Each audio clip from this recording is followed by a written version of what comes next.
Whoa, is someone trying to keep a bit of an upload schedule? Well, no. But you guys seem to be enjoying these videos, so I'm going to keep posting them. So, let's get started to today's tomfoolery. With this thing. Let's get started.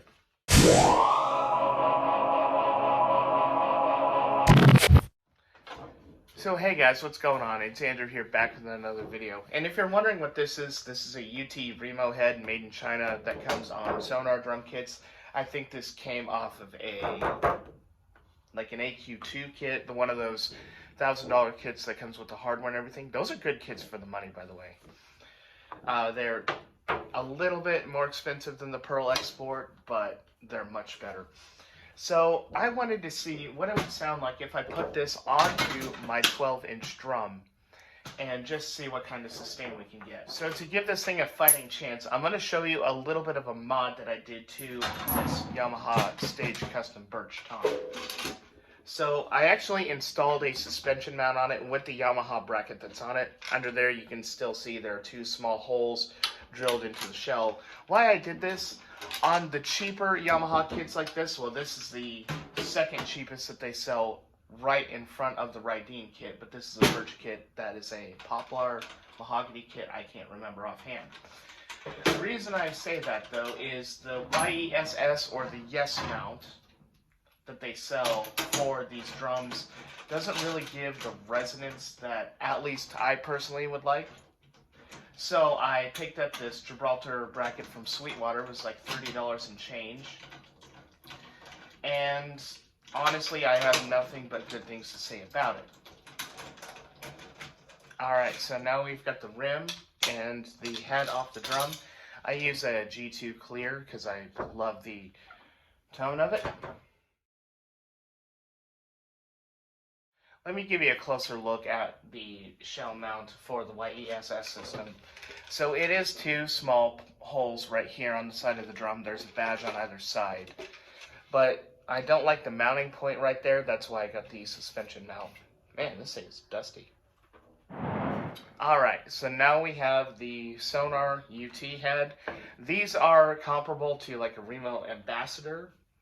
So I'm expecting a very open tone out of the drum, especially with this being a 6-ply or a 7-ply birch shell. I can't remember offhand. This is what I do with Remo heads. This is why I'm not a Remo guy. With the Evans head, with the Evans collar, I'll show you. Evans collar sits right on the drum. You don't have to press your hand down. You don't have to seat the head. Level 360 technology. I'm sorry, that's just, these are the best heads on the market, at least personally. But with Remo drums, and especially the Chinese ones, you want to seat the head on the drum with your fist in the middle. I like to do that with the hoop off of the drum. Some guys do it with it on. It's really personal preference, just so long as you are seating the drum head to the shell. Little thing of note here too, this was under a pile of stuff, so it does have a dent in there. I don't think once I do tension the head, it will hurt the tone at all. We'll go ahead and see, but I'm actually expecting pretty good things out of this head. It's on the older side, but it looks like it'll still be fine.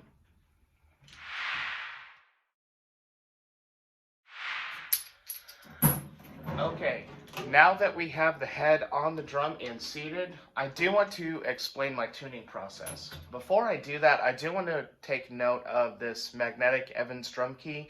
Now, this doesn't have to be an Evans drum key, but two things to keep in mind. I like the ones that are like this with the little thumb screw at the top, because you can get in there, finger tighten until you feel it start to get tension, and then just stop. Let's see where we're at right now.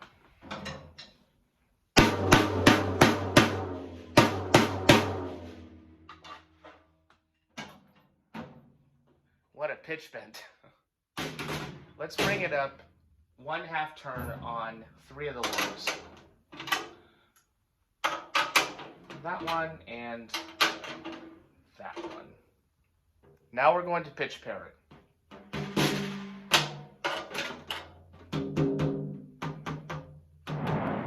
All right, let's see where we're at.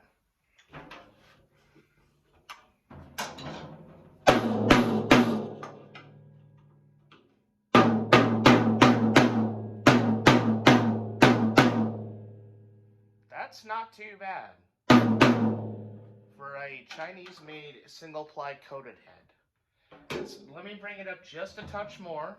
So I really like to dial in my rack toms. And there. Let's see where we're at.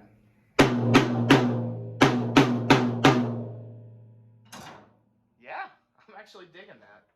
Okay, now we have the head seated on the drum, tuned up. It actually sounds pretty good. You know what? Let's try something.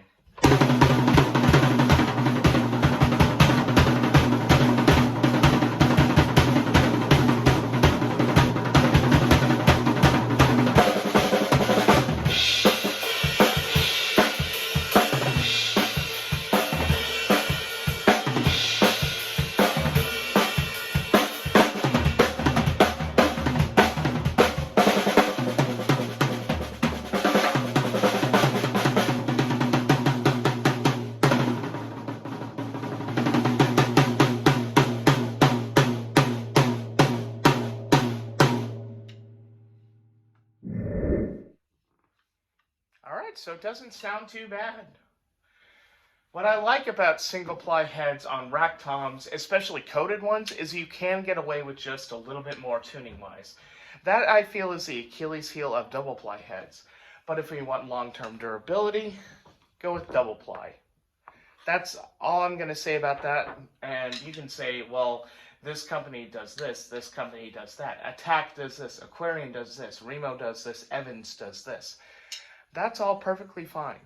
I'm just saying, from my personal experience, single-ply coated heads really sound good on toms, especially with smaller sized ones like 10, 12, 8, 6, if you have one of those, if you're one of those guys or girls.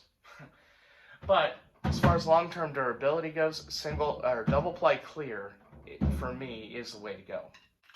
So let me try one more thing. I'm going to take my mute gel that was on my snare, put it right here where the Sonar logo is that you saw earlier, where that is, just to give it a little bit of dampening.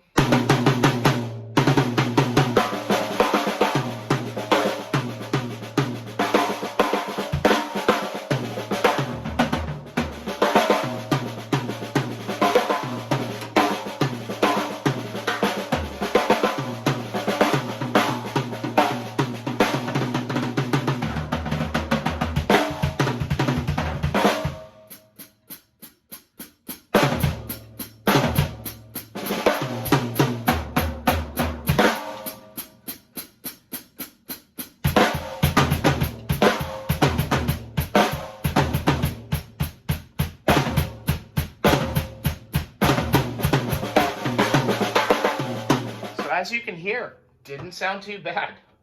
I was honestly expecting that kind of tone, especially from a well-engineered shell.